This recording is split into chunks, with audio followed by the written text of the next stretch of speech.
ጤና ይስጥልን እንዴት ቆይታችሁናል? እስራኤል ከተለያዩ የአየር ጥቃቶች ራሷን የምትከላከልበት የአይረን ዶም ቴክኖሎጂ እንዴት ነው የሚሰራው? ይህ አይረን ዶም የሚባለው ዲፌንስ ሲስተም ከዴቪድ ስሊንግ ወይንም የዳዊት ፍላጻ ከሚባለው ዲፌንስ ሲስተም እና አሮ ከሚባለው የዲፌንስ ሲስተም ቀጥሎ የሚገኝ የእስራኤል የመጨረሻው ዲፌንስ ሲስተም ነው። አይረን ዶም ከስሙም ልትረዱ እንደምትችሉት አይረን ማለት ብረት ማለት ሲሆን ዶም ማለት ደግሞ መሸፈኛ ክዳን እንደማለት ነው። ብዙ ጊዜ ዶም የምንላቸው በተለያዩ የሃይማኖት ተቋማት ከላይ የሚሰራው ስትራክቸር አይነት ነው። ለማንኛውም እንደ እስራኤሎች ገለጻ ከሆነ አይረን ዶም የብረት ሽፋን እስራኤልን ከየትኛውም የአየር ጥቃት መከላከል የሚችል ሲስተም ነው ብለው ይናገራሉ። እስራኤሎችን ይህንን ያክል በዲፌንስ ሲስተማቸው ላይ እንዲጨነቁ ያደረጋቸው ደግሞ ሀገራቸውን የመሰረቱበት ታሪክ ነው። በ1948 እስራኤል በዩናይትድ ኔሽን እውቅና አግኝታ የራሷን ሀገር ስትመሰረት በአካባቢው የነበሩ የተለያዩ አረብ ሀገራት በውሳኔው አልተስማሙም ነበረ። አለመስማማት ብቻም አይደለም፣ ግብጽ፣ ጆርዳን፣ ኢራቅ፣ ሲሪያ፣ ሳውዲ አረቢያ፣ የመን፣ ሊባኖንና የመሳሰሉት ሀገራት በጋራ አረብ ሊብሬሽን አርሚ የአረብ ነጻ አውጪዎች ጦርን መሰረቱ። የጥምር ጦሩ ምልክት በእስራኤል ፍላግ ላይ የሚገኘውን የዴቪድ ስታርን የሚወጋ ምልክት ነው። የጦሩ ምስረታ ዋና ዓላማ ደግሞ እስራኤል ኦኩፓይ ያደረገችውን የፓለስታይኖች መሬት ነጻ ለማውጣት ነው። ከዚህ ልትረዱ እንደምትችሉት እስራኤል ገና ከመመስረቷ ነው ከቀጠናው ሀገራት ጋር ወደ ጦርነት የገባችው። ከነዚህ አረብ ሀገራት ጋር 3 ጊዜ ተዋጋች ሲሆን 3ቱንም ጊዜ አሸንፋለች። ዛሬም ድረስ ከአብዛኞቹ ሀገራት ጋር ሰላም አልፈጠረችም። በ1948 የዩናይትድ ኔሽን ውሳኔ መሰረት ዌስት ባንክና ጋዛ ስትሪፕ ለፓለስታይኖች እንዲሰጥ፣ ጀሩሳሌም ለሁለቱም እንዳይሰጥ ከዛ ይልቅ በዩናይትድ ኔሽን እንዲተዳደር ተወስኖ ነበረ። በጊዜው በዩናይትድ ኔሽን ውሳኔ እስራኤሎች ደስተኛ የነበሩ ቢሆንም ፓለስታይኖች እና የተለያዩ በአካባቢው የሚገኙ የአረብ ሀገራት ግን በፍጹም ደስተኛ አልነበሩ። ቀደም የተነጋገርናቸው የእስራኤል የአረብ ጦርነቶችና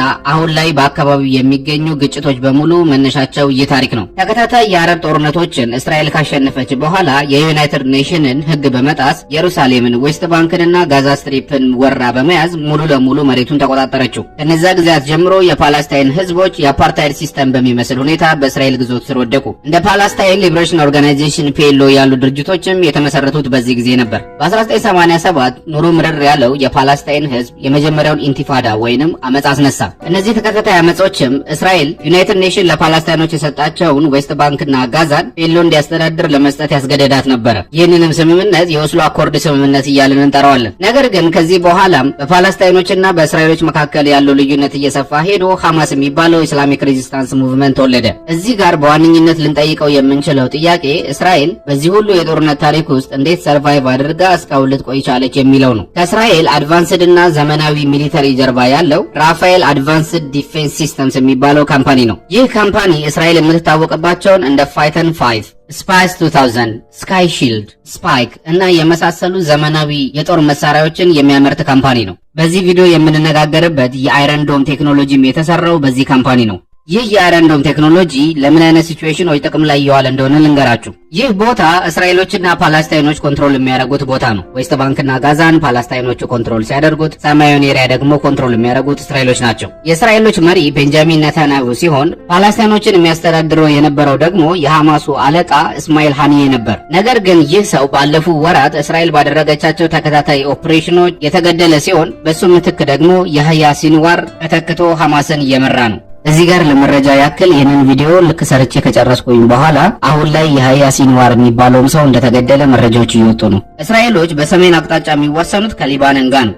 ሊባኖን ከሌሎች ሀገራት በጣም የተለየ ስትራክቸር ያለባት ናት። ምክንያቱም የራሷ መንግስት ያላት፣ ነገር ግን ደግሞ ከመንግስት እኩል ምናልባትም ከመንግስት በላይ አቅም ያለው ደግሞ ሂዝቦላህ የሚባል ቡድን ይኖርባታል። ይህ ሂዝቦላህ የሚባለው ቡድን በግልጽ ከእስራኤል አጌንስት ሆኖ የቆመ የታጠቀ አካል ነው። ይህ ቡድን ይመራ የነበረው በሐሰን ነስረላ ሲሆን ይህ መሪም በእስራኤል በተደረገ ጥቃቶች አሁን ላይ ህይወቱ አልፏል። እስራኤል በተጨማሪም ከጆርዳን ጋር የምትዋሰን ሲሆን ሌላዋ በአካባቢው ተጽዕኖ ፈጣሪ የሆነችው ሀገር ሳውዲ አረቢያ ናት። ከሳውዲ አረቢያ በስተደቡብ በኩል ደግሞ የመን ትገኛለች። በየመን ሁቲ የሚባሉ ሚሊተንት ግሩፕ ሲሆኑ በግልጽ ከእስራኤል አጌንስት የቆሙ ኃይሎች ናቸው። የሚመሩትን በአብዱል ማሊክ አልሁቲ ነው። ሌላዋ በግልጽ ከእስራኤል አጌንስት የቆመችው ሀገር ደግሞ የኢራቅ ጎረቤት የሆነችው ኢራን ናት። ኢራኖች የሚመሩት በሳይድ አሊ ሆሴኒ ሐሚኔ ሲሆን አሁን ላይ በአካባቢው የተካሄዱ ባሉ ጦርነቶች እስራኤል በዋነኝነት ጥቃት የሚደርስባት ከነዚህ 4 ቦታዎች ነው። እነዚህ አጌንስት እስራኤል ሆነው የቆሙ ኃይሎች ጥምረት ደግሞ አክሲስ ኦፍ ሬዚስተንስ ይባላል። አሁን ላይ እስራኤል ላይ የሚደርሱ ጥቃቶች የሚነሱት ከነዚህ 4 አካላት ነው። እስራኤሎችም ከነዚህ አካላት የሚደርስባቸውን ተከታታይ የአየር ጥቃቶች ለመከላከል የአይረን ዶም ዲፌንስ ሲስተምን ይጠቀማሉ።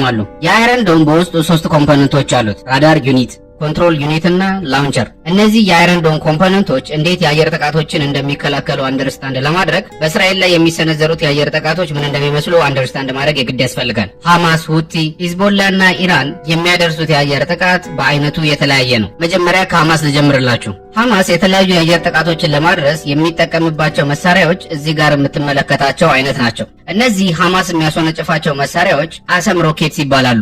እዚህ ጋር ግን የሮኬትንና የሚሳይልን ሐሳብ በደንብ አንደርስታንድ እንድታደርጉልኝ ይፈልጋለሁ። ሮኬት የምንላቸው ራሳቸው ፕሮፔል እያደረጉና ጋዞችን ኤግዞስት እያደረጉ በአየር ላይ የተለያዩ ነገሮችን ለማጓጓዝ የምንጠቀምባቸው ቬሂክል ወይንም ኤርክራፍት ናቸው። መሬት ያለው እዚህ ጋር ከሆነ ሮኬቱ ከመሬት ላይ እንዲወነጨፍ ለማድረግ ራሱን ፕሮፔል አድርጎ ጋዞችን ኤግዞስት ያደርግና ወደ ላይ ይሄዳል። እንደዚህ አይነት ሮኬቶችን በዋናነት ለስፔስ ጥናት የምንጠቀምባቸው ሲሆን ወደ ስፔስ የተለያዩ ስፔስ ፕሮቦችን ለመላክ፣ የተለያዩ ሳተላይቶችን ወደ ጠፈር ለመላክ፣ ከዚህ ባለፈ ደግሞ ኢቭን ሰዎችን አስትሮናውቶችን ለተለያዩ ጥናቶች ወደ ስፔስ ለመላክ እንጠቀምበታለን።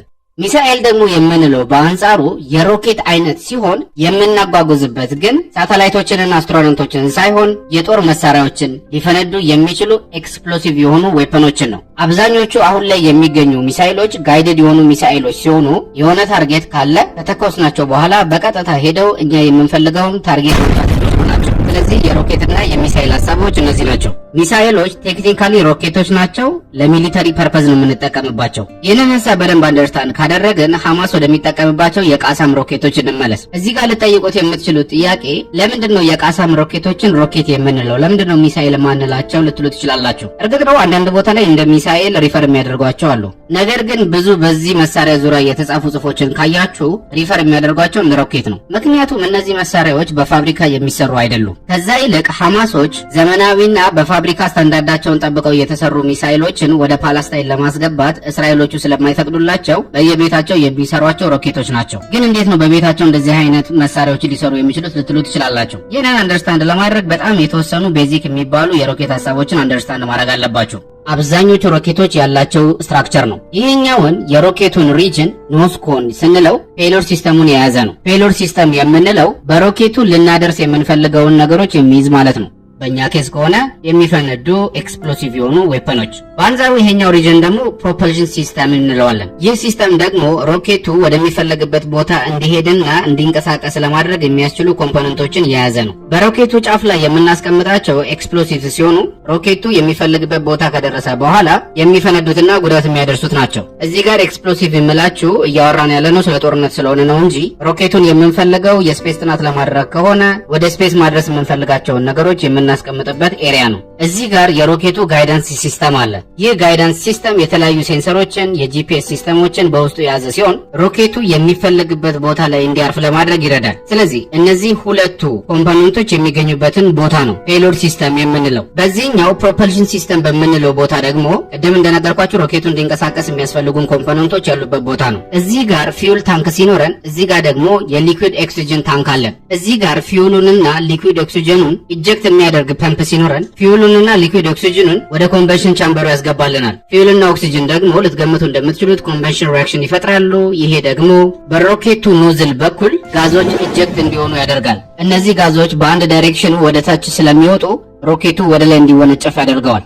እዚህ ጋር የምትመለከቷቸው ፊንስ ሲሆኑ ሮኬቱ አየር ላይ ተወንጭፎ መሄድ ከጀመረ በኋላ ባላንሱን ተከትሎ እንዲሄድ ያደርጋል። ሮኬቱ ወደ ላይ እንዲወነጨፍ የሚያደርጉት ኢጀክት የሚሆኑት ጋዞች የሚፈጥሩትን ፎርስ ትረስት ፎርስ እንለዋለን። ትረስት የምንለው በአንድ ሰርፌስ ላይ ፐርፔንዲኩላር ሆኖ አፕላይ የሚሆን ፎርስን ነው። ሮኬቶች የሚወነጨፉበትን ፕሪንሲፕል ነቅነቅ የተደረገ ኮካ ስትከፍቱ እንደሚፈናጠረው ወይንም ደግሞ ርችትን ለኩሳችሁት ርችቱ ወደ ላይ ተስፈንጥሮ አየር ላይ እንደሚፈነዳው አድርጋችሁ አስቡት። እዚህ ጋር ልብ ማለት ያለባችሁ ሮኬቶቹ በሚሰሩበት ሰዓት ላይ ምን ያህል ሊጓዙ እንደሚችሉ፣ ምን ያህል ፎርስ እንደሚኖራቸው እያንዳንዱ ነገር ቀድሞ ካልኩሌት ተደርጎ ይታወቃል። ነገሩን ሁላችንም በምናውቃቸው ቀላል በሆኑ ቤዚክ የፊዚክስ ኮንሰፕቶች ለማስረዳት ያክል ሮኬቱ ከመተኮሱ በፊት መሬት ላይ እንዳለ ያለው የራሱ ማስ አለ። ልክ በራሱ ፕሮፔል አድርጎ ጋዞችን ኢጀክት እያደረገ መነሳት ሲጀምር አሁን እንደተነጋገርነው የራሱ ትረስት ፎርስ ይኖረዋል። ይህ ትረስት ፎርስ ግን ሮኬቱ ወደ ላይ እንዲወነጨፍ ካስፈለገ ወደ ታች ከሚጎትተው የግራቪቲ ፎርስ መብለጥ አለበት። እንደዚሁም ደግሞ ሮኬቱ ወደ ላይ በሚወነጨፍበት ሰዓት ላይ የራሱ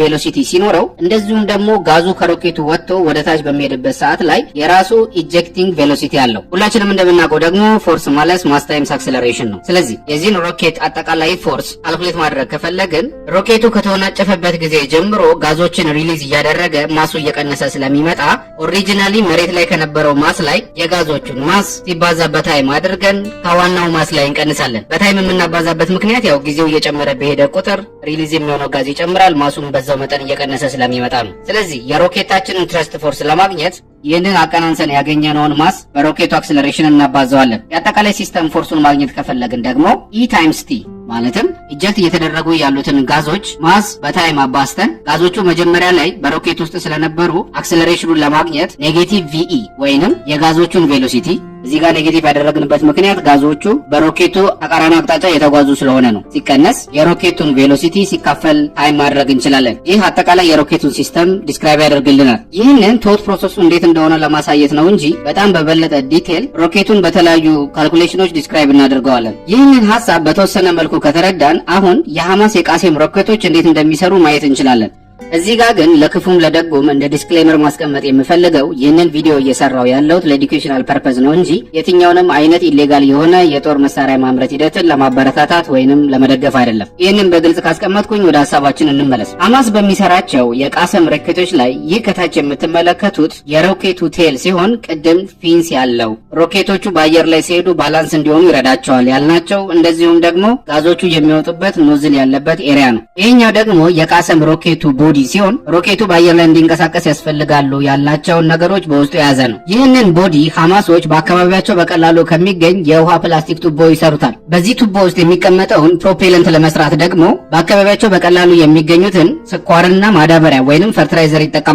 ስኳሩን የሚጠቀሙት እንደ ሶርስ ኦፍ ኢነርጂ ሲሆን ማዳበሪያውን ወይንም ፈርትላይዘሩን የሚፈልጉት ደግሞ በውስጡ ፖታሲየም ናይትሬት ስለያዘ ነው። ከሃይስኩል ጀምሮ በተማርነው የኬሚስትሪ ትምህርት መሰረት ደግሞ ፖታሲየም ናይትሬት በጣም ጥሩ ኦክሲዳይዘር ነው። ስለዚህ ሐማሶች ስኳሩን እንደ ሶርስ ኦፍ ኢነርጂ ሲጠቀሙበት፣ ፖታሲየም ናይትሬቱን ደግሞ በኮንቨንሽን ሪያክሽን ውስጥ እንደ ኦክሲዳይዘር ይጠቀሙበታል። ሪያክሽኑንም ብንመለከተው ከሹገር የምናገኘው ሱክሮስና ፖታሲየም ናይትሬትን በከፍተኛ ሙቀት ውስጥ ሪያክት እንዲያደርጉ ስናረጋቸው የምናገኘው ካርቦን ዳይኦክሳይድ፣ ናይትሮጅን፣ ውሃንና ፖታሲየም ካርቦኔትን ነው። ከዚህ ሪያክሽን የምናገኛቸው ፕሮዳክት ጋዞች ሮኬቱን ፕሮፔል አድርጎ ለማስወንጨፍ ያግዛሉ። ስለዚህ ሐማሶቹም ከዚህ ሳይንስ በመነሳት ሹገሩንና ፈርትላይዘሩን አንድ ላይ በመደባለቅ ሂት እንዲያገኝ ያደርጉታል። ከዛ በኋላም ወደ ስለጅነት ከተቀየረ በኋላ በምትመለከቱት መልኩ በውሃ ቱቦ ውስጥ ይሞሉታል። ይህ የውሃ ቱቦም የሮኬቱ ፕሮፐልሽን ሲስተም ኮምፖነንት ይሆናል ማለት ነው። እዚህ ጋር የሚገኘው የቃሴም ሮኬት ክፍል ደግሞ ዋርሄድ የሚባለው ሄደው የሚፈነዱትን ኤክስፕሎሲቮች የሚይዘው ፓርት ሲሆን፣ እዚህ ጫፉ ላይ ደግሞ ልክ መሬት ላይ ሲያርፍ ኤክስፕሎሲቮቹ ዲቶኔት እንዲሆኑ የሚያደርግ ፊውዝ ይገኛል።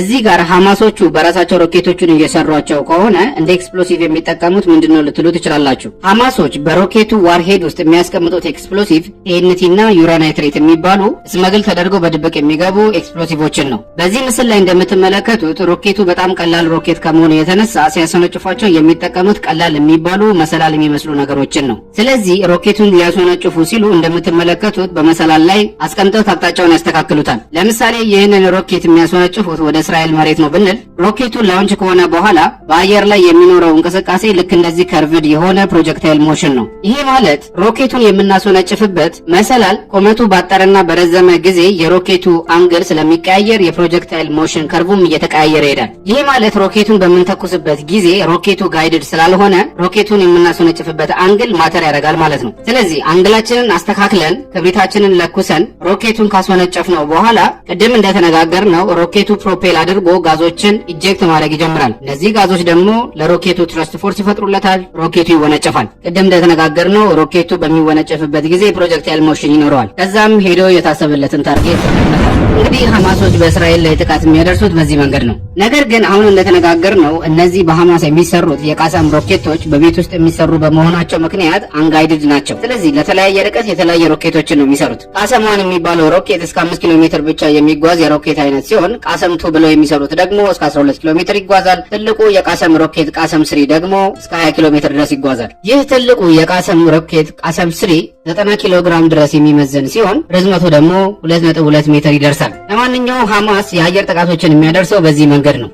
ሌላው የአየር ጥቃት በእስራኤል ላይ የሚያደርሱት የሂዝቦላና የሁቲ ታጣቂዎች ሲሆኑ እነዚህ የሂዝቦላና የሁቲ ታጣቂዎች ከሐማስ በተሻለ መሳሪያዎችን በቀላሉ የማግኘት እድል ስላላቸው በዋናነት የሚጠቀሟቸው ሚሳይሎች ፋላክ 2፣ ፋጅር 5 እና የመሳሰሉ ዘመናዊ ሚሳይሎችን ነው። ኢራን በአንጻሩ ከዚህም የባሱ በጣም ዘመናዊ የሚባሉ ሃይፐርሶኒክ ሚሳይሎችን ትጠቀማለች። በተለይ ደግሞ ፋታህ የሚባለው ሚሳይሏ እጅግ በጣም ዘመናዊ ከሚባሉ ሚሳይሎች አንዱ ነው። ይህ የኢራን ሃይፐርሶኒክ ሚሳይል በስፒድ ወይንም በፍጥነት ማኑቨሬቢሊቲ አቅጣጫውን እየቀየረ በመጓዝና በአኪሬሲው ወደር የማይገኝለት ነው። ከነዚህ 3 ፖይንቶች አንጻር ያሉ አንዳንድ ሀሳቦችን ላንሳላችሁ። ከስፒድ ወይንም ከፍጥነቱ ስንጀምር ልክ እንደ ሚሳኤል ያሉ የተለያዩ ሮኬቶችን ኤርክራፍቶችን ፍጥነት የምንለካው በማክ ነው። ልክ ሜትር፣ ግራም፣ ሰከንድ እያለን እንደምንጠራቸው ዩኒቶች ማለት ነው። አንድ ማክ ወይንም ማክ 1 የምንለው ስፒድ ኦፍ ሳውንድ ወይንም የድምፅን ፍጥነት ነው። የድምፅ ፍጥነት ደግሞ ሁላችሁም እንደምታውቁት 343 ሜትር በሰከንድ ነው። ስለዚህ የሚሳኤሎችን፣ ሮኬቶችን፣ የኤርክራፍቶችን ፍጥነት የምንለካው በዚህ ዩኒት ነው። ከፍጥነታቸውም አንጻር ወደ ተለያዩ ክፍሎች እንከፋፍላቸዋለን። ሰብሶኒክ፣ ትራንስሶኒክ፣ ሱፐርሶኒክ፣ ሃይፐርሶኒክ፣ ሃይ ሃይፐርሶኒክ የምንላቸው ሮኬቶችንና ኤርክራፍቶችን ከፍጥነታቸው አንጻር የምንከፋፍልባቸው መንገዶች ናቸው። ሰብሶኒክ የምንላቸው ከማክ 1 ወይንም ከድምፅ ፍጥነት በታች የሚጓዙ ናቸው። አብዛኞቹ የህዝብ አገልግሎት የሚሰጡ ኤርክራፍቶች ከድምፅ ፍጥነት በታች የሚጓዙ ናቸው። ልክ ለኢትዮጵያ አየር መንገድ አውሮፕላኖች ማለት ነው። እነዚህን ኤርክራፍቶች ሰብሶኒክ ስንላቸው ከ0 እስከ 1 ማክ ድረስ ያለ ፍጥነት ውስጥ የሚካተቱ ናቸው። ትራንስሶኒክ የምንላቸው አንዳንድ ጊዜ ሰብሶኒክ አንዳንድ ጊዜ ሱፐርሶኒክ የሚሆኑ ከማክ 0.8 እስከ 1.2 ድረስ ያሉት ናቸው። ሱፐርሶኒክ የምንላቸው ደግሞ ከማክ 1 እስከ 5 ድረስ የሚሄዱ ፈጣን የሚባሉ ሮኬቶች ያሉበት ሲሆን ሃይፐርሶኒክ የምንለው ከማክ 5 እስከ 10 ድረስ ፍጥነት ያላቸው ሚሳይሎች ያሉበት ነው። ሃይ ሃይፐርሶኒክ የሚባሉት ደግሞ ከማክ 10 በላይ ፍጥነት ያላቸው ናቸው። በነገራችን ላይ ማክ የሚለውን የዩኒት ስም የምንጠቀምበት ምክንያት ኤርነስት ማክ ከሚባለው ሳይንቲስት ስም በመውሰድ ነው። ይህ ሰው ዕድሜ ልኩን ስለ ሱፐርሶኒክ ሞሽኖችና ኦብጀክቶች በሃይ ስፒድ ሲሄዱ ስላላቸው ባህሪያቶች ሲያጠና የቆየ ነው። ለሱ ክብር ሲባልም ነው እነዚህን ሃይ ስፒድ ኦብጀክቶች በማክ ሜዥር የምናደርጋቸው። እንግዲህ ልትረዱ እንደምትችሉት የኢራን ሚሳይሎች የሚጓዙበት ፍጥነት ከማክ 5 እስከ 10 ነው። ምክንያቱም ሃይፐርሶኒክ ሚሳይሎች ስለሆኑ ማለት ነው። እነዚህ የኢራን ሚሳይሎች እስከ 2000 ኪሎ ሜትር መሸፈን የሚችሉ ሲሆን በዋር ሄዳቸው ላይ ደግሞ እስከ 1200 ኪሎ ግራም ኤክስፕሎሲቭ ዌፐኖችን መሸከም ይችላሉ። ወደ ማኑቨራቢሊቲያቸው ስንመጣ ደግሞ ማኑቨራቢሊቲ የምንለው ሮኬቶቹ ከተተከሱ በኋላ አቅጣጫ የመቀየር ትራጀክተሪያቸውን አጀስት የማድረግና ናቪጌት የማድረግ አቅማቸውን ነው። እነዚህ የኢራን ሃይፐርሶኒክ ሚሳይሎችም ጋይድድ ሚሳይሎች ስለሆኑ አቅጣጫቸውን እየቀያየሩ አስፈላጊውን ታርጌት መምታት ላይ የሚታሙ አይደሉም። ከዚህ በተጨማሪም እነዚህ ሃይፐርሶኒክ ሚሳይሎች ከተተኮሱ በኋላ የሚፈለገውን ታርጌት በመምታት ላይ ያላቸው አክቲቪቲ በጣም ከፍተኛ ነው። ለማንኛውም እስካሁን የዘረዘርናቸው የተለያዩ መሳሪያዎች በአክሲስ ኦፍ ሬዚስታንስ ውስጥ ያሉ የተለያዩ አካላት እስራኤልን ለማጥቃት የሚጠቀሙባቸው መሳሪያዎች ናቸው። እንግዲህ የእስራኤሉ አይረን ዶም ኃላፊነት እነዚህንና የመሳሰሉ ወደ እስራኤል የሚላኩ የተለያዩ መሳሪያዎችን የማክሸፍ ይሆናል። ቅድም እንደነገርኳችሁ አይረን ዶም 3 ክፍሎች አሉት። የራዳር ዩኒት፣ ኮንትሮል ዩኒት እና የላውንች ዩኒት። የራዳር ዩኒቱ ዋና ኃላፊነት የተለያዩ ጥቃቶችን የሚሰነዝሩ ሚሳኤሎች ሲመጡ ቀድሞ ዲቴክት ማድረግ ነው። ግን እዚህ ጋር አንድ ልንጠይቅ የምንችለው ጥያቄ እንደ ኢራን ያሉ ሀገራት ሃይፐርሶኒክ የሆኑ በጣም ፈጣን ሚሳኤሎችን በሚልኩበት ጊዜ እንዴት ነው ቀድሞ ዲቴክት ሊያደርጉት የሚችሉት? ይህንን አንደርስታንድ ለማድረግና የራዳር ዩኒቱ እንዴት እንደሚሰራ ለማወቅ የኛ የራሳችን አይን እንዴት እንደሚሰራ መገንዘብ ከበቂ በላይ ነው። ለምሳሌ ከፊት ለፊታችን ይህ አትክልት ቢኖር ይህንን አትክልት ለማየት የግዴታ የሆነ የብርሃን ሶርስ በዚህ አትክልት ላይ ማብራት መቻል አለበት። ከዛም በአትክልቱ ላይ የበራው ጨረር ሪፍሌክት ያደርግና ወደ አይናችን ይመጣል። ከዛ በኋላ ነው ይህንን ተክል ማየት የምንችለው። ነገር ግን ይህ የብርሃን ጨረር መጀመሪያውኑ አትክልቱ ላይ አርፎ እኛ አይን ጋር ማይንጸባረቅ ከሆነ ይህንን አትክልት ማየት አንችልም። ለዛ ነው በጨለማ ምንም ነገር ማየት አንችለው። የራዳር አንቴናዎችም የሚሰሩት በዚሁ መንገድ ነው። የራዳር አንቴናዎቹ በእስራኤል አየር ክልል ላይ ልክ እንደዚህ አይነት ኤሌክትሮማግኔቲክ ዌቮች ሪሊዝ ያደርጋሉ። ያው ኤሌክትሮማግኔቲክ ዌቮቹን እዚህ ጋር በመስመር ልሳላቸው እንጂ ያው በፊዚክስ ትምህርታችን ላይ እንደተማርነው እንደምትመለከቱት ሳይኖሳይዳል ዌቭ ነው ያላቸው። ለማንኛውም ለምሳሌ አንድ የኢራን ሚሳኤል ወደ እስራኤል አየር ክልል ቢገባ እነዚህ ዌቮች ወዲያውኑ ሪፍሌክት የሚያደርጉበት ነገር ስለሚያገኙ ሪፍሌክት አድርገው ሲመለሱ በራዳር አንቴናው ዲቴክት ይደረጋሉ። አየር ክልሉ ነፃ ቢሆን ሪፍሌክት ሆኖ የሚመለሱ ዌቮች ስለማይኖሩ ሪፍሌክት አድርገው የሚመለሱ ዌቮች ሲኖሩ ወደ አየር ክልሉ እየገባ ሚሳኤል እንዳለ በቀላሉ ዲቴክት ማድረግ ይችላሉ ማለት ነው። የራዳሩ የዲቴክሽን አቅም የሚወሰነው ኢሚት በሚያደርጋቸው የራዲዮ ዌቮች ላይ ነው። በሃይስኩል ፊዚክስ ትምህርታችን ላይ እንደተማርነው ዌቮች የሚጓዙት ልክ እንደዚህ በሲኖሳይዳል ዌቭ መልክ ነው። ይህ ማክሲመም ፒክ አምፕሊቲዩድ ሲባል በሁለት አምፕሊቲዩዶች መካከል ያለው ርቀት ደግሞ ዌቭ ሌንግዝ እንለዋለን። ዌቭ ሌንግዙ አጭር ሲሆንና ሳይክሉ በፍጥነት ሪፒት ሲሆን ሃይ ፍሪኩዌንሲ ያለው ስንል ዌቭ ሌንግዙ ረጅም ሆኖ ሳይክሉ ቀስ በቀስ የሚደጋገም ከሆነ ደግሞ ሎ ፍሪኩዌንሲ ያለው እንላለን። ይሄ ማለት እዚህ ጋር ሁለት ነጥቦች ቢኖሩን በሁለቱ ነጥቦች መካከል ሃይ ፍሪኩዌንሲ ያለው ዌቭ ቢያልፍ ሁለቱንም ነጥቦች ነክቶ የማለፍ እድሉ በጣም ከፍተኛ ነው። በአንጻሩ ደግሞ ዌቭ ሌንግዙ ረጅም ሆኖ ሎ ፍሪኩዌንሲ ያለው ከሆነ ደግሞ እነዚህ ሁለት ነጥቦች ሚስ የማድረግ ቻንሱ እጅግ ከፍተኛ ነው። ምክንያቱም ዌቭ ሌንግዙ በጣም ትልቅ ስለሆነ ማለት ነው። ወደ ራዳሩም ስንመለስ ራዳሩ ኢሚት የሚያደርጋቸው ኤሌክትሮማግኔቲክ ዌቭ ባህሪና የራዳሩ አንቴና ዲቴክት የማድረግ አቅሙ የራዳሩን ኳሊቲ ይወስነዋል። የእስራኤል ራዳር ዩኒት የሚጠቀመው ራዳር ሃይ ሪዞሉሽን ያለው ከመሆኑ ባለፈ የሚሳኤሉን ሪል ታይም ፖዚሽን ዲቴክት እያደረገ መረጃውን ማቀበል የሚችል ነው። ይህ መረጃ ከራዳር ዩኒት ከተገኘ በኋላ በኮንትሮል ዩኒት ላይ የታርጌት ዲቴክሽን እና ትራኪንግ ስራ ይሰራል። ይሄ ማለት ሚሳኤሉ ያለበትን ኤግዛክት ቦታ ፒን ከማድረግ ባለፈ እያንዳንዱ እንቅስቃሴው የሚሄድበት መንገድ ትራክ ይደረጋል። ትራክ ከተደረገ በኋላ ትሬት አናሊሲስ ይሰራለታል። ይሄ ማለት ይህ ሚሳኤል ዝም ተብሎ ቢታው የሚያርፍበት ቦታ ምን አይነት ቦታ ነው? በቦታው ላይ ብዙ ሰው ይኖራል ወይ? ፖፑሌትድ ኤሪያ ነው ወይ? እንደዚሁም ደግሞ ክሪቲካል ኢንፍራስትራክቸሮችን ይነካል ወይ የሚሉ አናሊሲሶች ይሰራሉ። እነዚህ አናሊሲሶች በኮንትሮል ዩኒቱ በፍጥነት ተሰርተው ጉዳት የሚያደርስ ከሆነ ኢንተርሰፕሽን ዲሲዥን ሜኪንግ እንዲኖር ይደረጋል። ይህንን ሚሳኤል ኢንተርሰፕት ለማድረግ ጋይድድ የሆነ ሚሳኤል የሚጠቀሙ ሲሆን ላውንች የሚደረገው ደግሞ ከላውንቸር ዩኒቱ ነው። እነዚህ የሚመጡትን ሚሳኤሎች ኢንተርሰፕት ለማድረግ በአይረን ዶም ላይ እስራኤሎች የሚጠቀሙት ሚሳኤል ይህንን ታሚር የሚባል ዘመናዊ የሆነ ጋይድድ ሚሳኤል ነው። ይህ ሚሳኤል 2.83 ሜትር ርዝመት ሲኖረው እስከ 90 ኪሎ ግራም ድረስ ይመዝናል። ይህንን ሚሳኤል በመጠቀም እስራኤሎች የተተኮሱባቸውን የተለያዩ ሮኬቶችና ሚሳኤሎች እንዴት እንደሚመክቱ ኢንተርሰፕት እንደሚያደርጉ ላሳያችሁ። ቀደም እንደነገርኳችሁ የተተኮሰው ሚሳኤል ያለበት ቦታ የሚሄድበት ትራጀክተሪ ቀድሞ ይለያል። ከዛ በኋላ በዛ ትራጀክተሪ ውስጥ የቱ ጋር ይህንን ሚሳኤል ብንልከው በትክክል ኢንተርሰፕት ማድረግ እንችላለን የሚለውን ካልኩሌት ያደርጉታል። እነዚህ ካልኩሌሽኖች የሚሰሩት በኮንትሮል ዩኒቱ ነው። እነዚህ ካልኩሌሽኖች ተሰርተው ካለቁ በኋላ ላውንቸሩን በመጠቀም እዛ በተባለው ቦታው ላይ ሚሳኤሉን ያስወነጭፉታል። ሚሳኤሉን በተባለው ቦታ ጋር ሲደርስ ከተላከው ሚሳኤል ጋር ይገናኛል። እዛው አየር ላይ ሁለቱም ስለሚፈነዱ ጉዳቱ ሳይደርስ ይቀራል። ሚሳኤሉም በዚህ መንገድ ይከሽፋል። እዚህ ጋር ለምሳሌ እኔ በአንድ ሚሳኤል አሳየዋችሁ እንጂ በተለያዩ ዜናዎች ላይ እንደተመለከታችኋቸው ኢራን ወደ እስራኤል የምትልካቸው በጣም ብዙ በመቶዎች የሚቆጠሩ ሚሳኤሎችን ነው። ለእያንዳንዱ ሚሳኤል እያንዳንዱ ፕሮሰስ ይሰራል። እያንዳንዱ ሚሳኤልም አሁን በተነጋገርነው መንገድ ይከሽፋል ማለት ነው። ሲስተማቸውን አይረን ዶም የብረቱ ክዳን እያሉ የሚጠሩት። ምናልባት እዚህ ጋር ልታነሱ የምትችሉት ጥያቄ እነ ኢራን እስራኤል በዚህ መንገድ ራሷን እንደምትከላከል የሚያውቁ ከሆነ ለምንድን ነው ይሄ ሁሉ ሮኬት የሚልኩት? ኦሬዲ እሷ የምትከላከለው ከሆነ ምን አስለፋቸው ልትሉ ትችላላችሁ። ነገር ግን እዚህ ጋር ልብ ማለት ያለባችሁ ለምሳሌ ሐማስ ወደ እስራኤል የሚልካቸው የቃሳም ሮኬቶችን ለመስራት በዶላር የሚፈጀው ገንዘብ እስከ $500 ብቻ ነው። በአንጻሩ ኢራን የምትልካቸው የፋታ ሚሳኤሎች በአሜሪካ ዶላር የሚፈጁት እስከ $1000 ብቻ ነው። ነገር ግን እነዚህን ሚሳኤሎች ለመከላከል እስራኤል የምትጠቀምበት የታሚር ሚሳኤል ግን አንዱ ሚሳኤል ብቻ እስከ $50,000 ያወጣል። ይሄ ማለት ሐማስ፣ ኢራን የመሳሰሉት ወደ እስራኤል የሚያስወነጭፏቸው ሮኬቶችና ሚሳኤሎች እስራኤል በአይረን ዶም አማካኝነት ብታስቆመውም የሚደርስባት የኢኮኖሚ ኪሳራ ግን እጅግ ከፍተኛ ነው።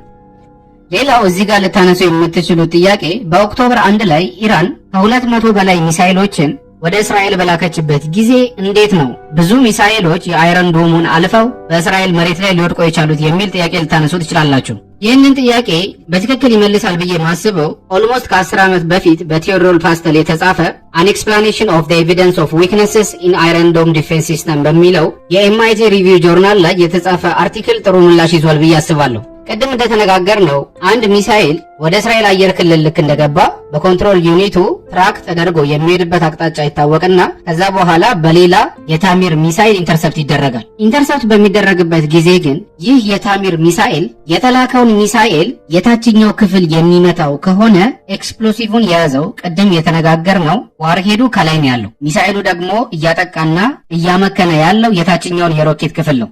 ያ የሮኬት ክፍል ደግሞ በትክክል የሚፈነዳውን ነገር የያዘ አይደለም። ስለዚህ ሚሳኤሉ ተመቶ ቢወድቅ እንኳን ዋርሄዱ ወደ መሬት ወርዶ የመፈንዳቱና ጉዳት የማድረሱ እድል ከፍተኛ ነው የሚሆነው። ስለዚህ በታሚር ሚሳኤሎቹን ለማምከን ሚሳኤሎቹን ከመንካት ባለፈ ግዴታ ከዋርሄዱ ጋር ቀጥታ ኢምፓክት መፈጠር ይኖርበታል። በሚሳኤሉ መሃልና በሚሳኤሉ ታችኛው ክፍል ጋር ከሆነ ኢምፓክቱ የሚፈጠረው ስቲል ሚሳኤሉ መሬት ላይ ወድቆ ጉዳት የማድረስ እድሉ ከፍተኛ ነው የሚሆነው። ከዛም ነው በዚህ አርቲክል ላይ ኢንተርሰፕተሮቹ ዋርሄዱን ዲስትሮይ ማድረግ ይኖርባቸዋል። የኢንተርሰፕተሩን ባክኢንድና መሃሉን የሚነኩት ከሆነ ግን የሮኬቱን ሞተር ቲዩብ ከመጉዳት ውጪ ሚሳኤሎቹን ማምከን እንደማይቻል በስነ ስርዓት ያስረዳል። ለማንኛውም ከአይረን ዶም ጋር የተያዙ ዋና ዋና ሐሳቦች በአጭሩም ቢሆን እነዚህ ናቸው።